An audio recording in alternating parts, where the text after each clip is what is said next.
Hey, what's going on, everybody? Justin here at Trilogy Reads, and I recently put out a video basically demonstrating how I don't finish sets or series or trilogies. And I had 18 books at the time last week where I'd either read just like the first or second book in a set or a series or something like that. And that number's gone up to 19 now because I finished the Tales of the Dying Earth by Jack Vance and the Dying Earth saga thing. I'm not sure what you exactly call it. But anyways, I thought it'd be kind of cool to show which of the series and a little bit more in depth I'm more excited to like finish or complete or keep reading. And then I might do another video showing like the bottom third that I'm kind of not quite sure about if I'm gonna keep going with them or not. But yeah, these are the six series out of those 19 now that I'm actually really excited for, and I really need to like just finish them up, and hopefully I can finish most of them up before the end of the year. Maybe, probably not because some are got like one has like 7 books still. But anyways, let's just get started. All right, let's start off with the Chronicles of the Black Company. This is one of the first fantasy books I read, and I really enjoyed it. And I finished the second book not too long ago, Shadows Linger, and it's just like a really good, like I don't know what it's like, military dark fantasy, I guess. And you're basically following this like professional mercenary company, but all kinds of creepy stuff is basically happening. And the reason I like it is pretty much it's realistic, kind of in real life, where everyone is just uber gray. There's there's like codes of ethics and integrity and stuff like, for example, among the black company and stuff. But basically, everyone they work for is bad. Everyone they're fighting against is also bad. Everyone's just bad. And I just liked how the second book. Well, I keep showing this one. This is actually like the eighth and ninth books in the omnibus editions. I'm missing the two in the middle. All right, what was I saying again? Oh yeah, so, like I said, it's not just that everyone is morally ambiguously gray. Basically, it's also that after I read the second book has a completely different plot structure than the first one. I felt, and I thought that was really cool. Obviously, it's in the same world, a lot of the same characters and stuff like that, and you're introduced to new ones as well.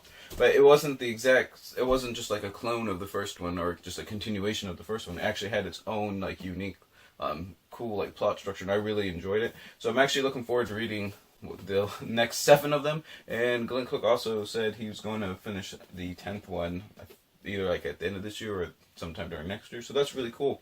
And like I said, I don't know if all 7 books coming up are like unique but like are still in the same vein, it'll be like a really cool series, I think. All right, let's go to another one that I read early on, and I read Sins of Empire, which is the first book in the Gods of Blood and Powder series by Brian McClellan. And this is the first book in the second trilogy. You probably heard me say before, I read the first book in the first trilogy as well. But I enjoyed this one a little bit more, so I'm not quite as excited to finish the Powder Mage one, but I need to before I continue Gods of Blood and Powder. Well, he says you really could read either or, so I guess it really doesn't matter. But Wrath of Empire, the second book in this trilogy, just came out earlier this year, and then there'll be a third one hopefully next year or the year after. So that'll be really cool. I just really enjoy it. I think this is like just really good flintlock fantasy, and that's just like a subgenre I really enjoy.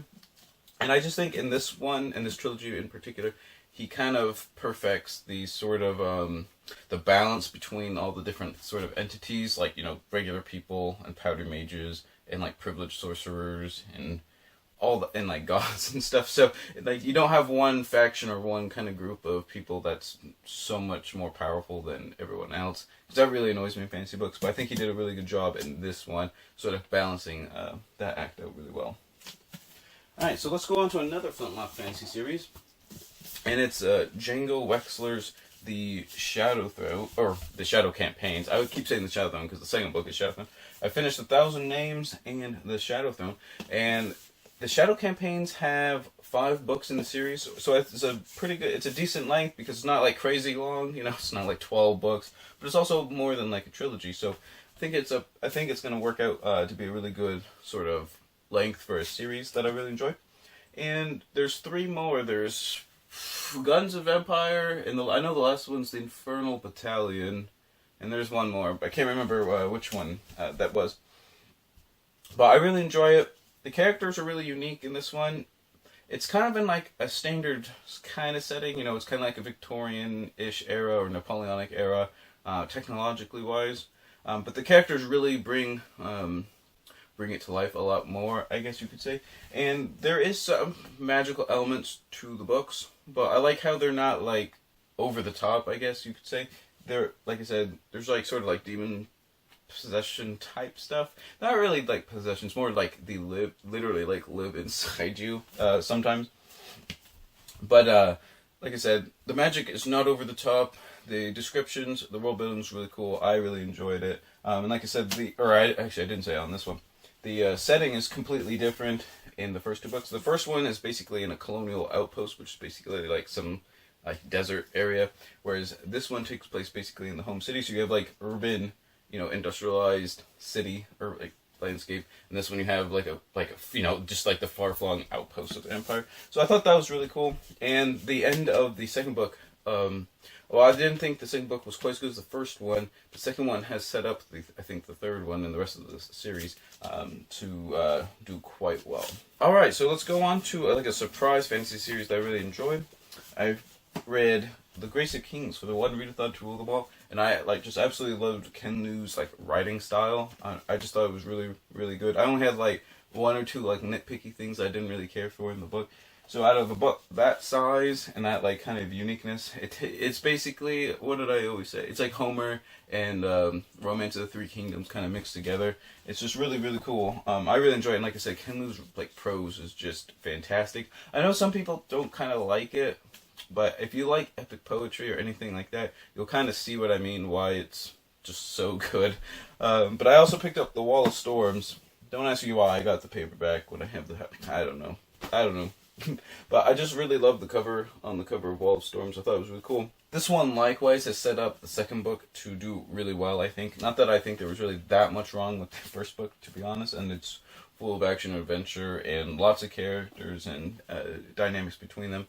But like I said, it's just set this one up to do just as well, if not better, so that's always exciting. Now for the two fantasy series that I've enjoyed the most this year. I'm going to go with the first one with Scott Lynch's The Gentleman Bastards sequence or series.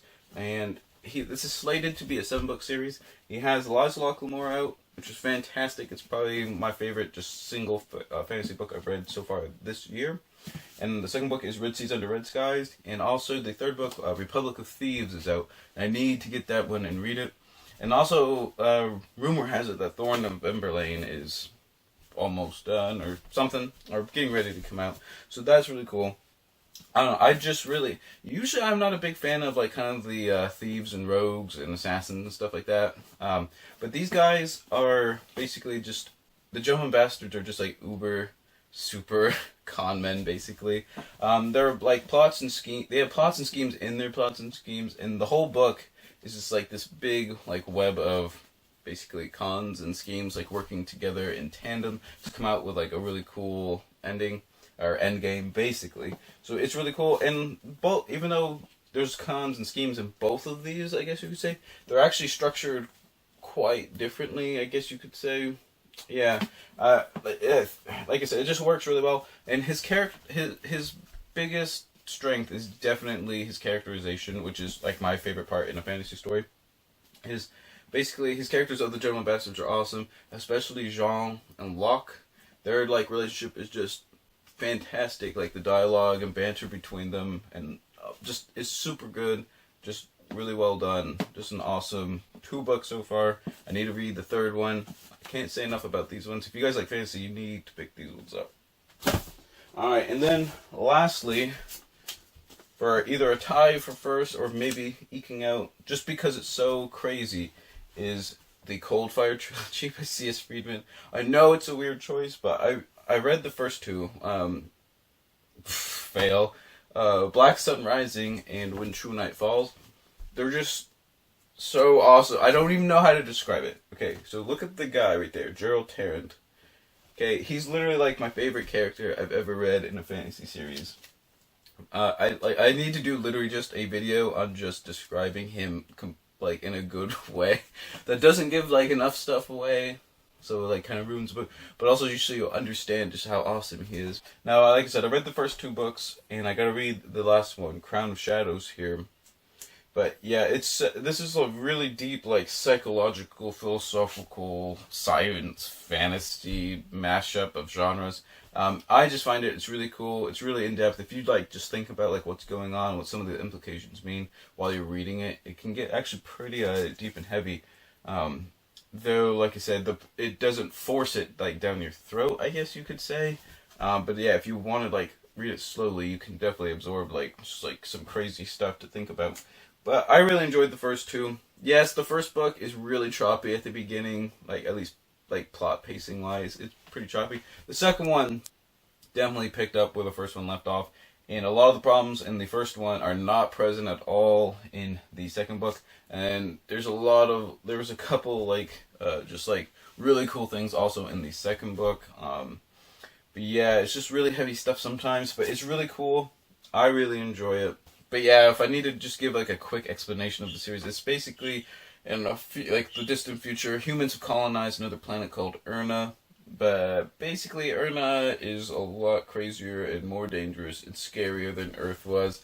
And like I said, there's the phase stream, which is part of like just like the ecosystem. The phase is part of like it's kind of like midichlorians or something, kind of vaguely like that. But basically, they feed off like people's emotions, and they can manifest themselves in different ways. But usually, it's fear.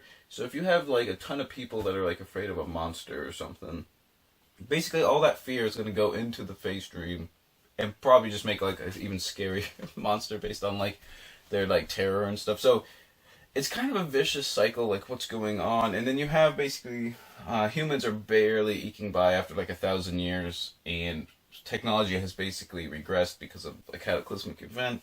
It's just really dark and bleak for humanity, to be honest.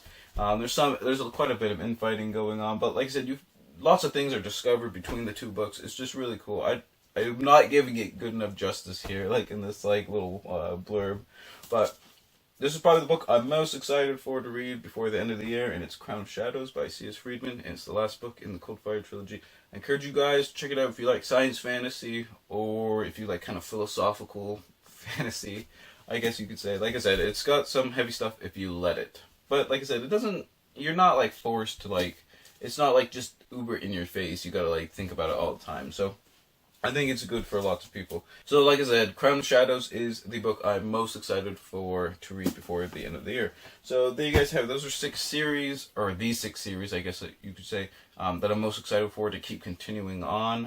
Tell me if you guys like videos like this. Also, tell me if you want to see the 6 series that I'm not quite sure if I'm going to continue or not. But the completionist in me is basically saying you must, like, finish these series, even though they were kind of just, like, in the middle or below standard, I guess, for me personally.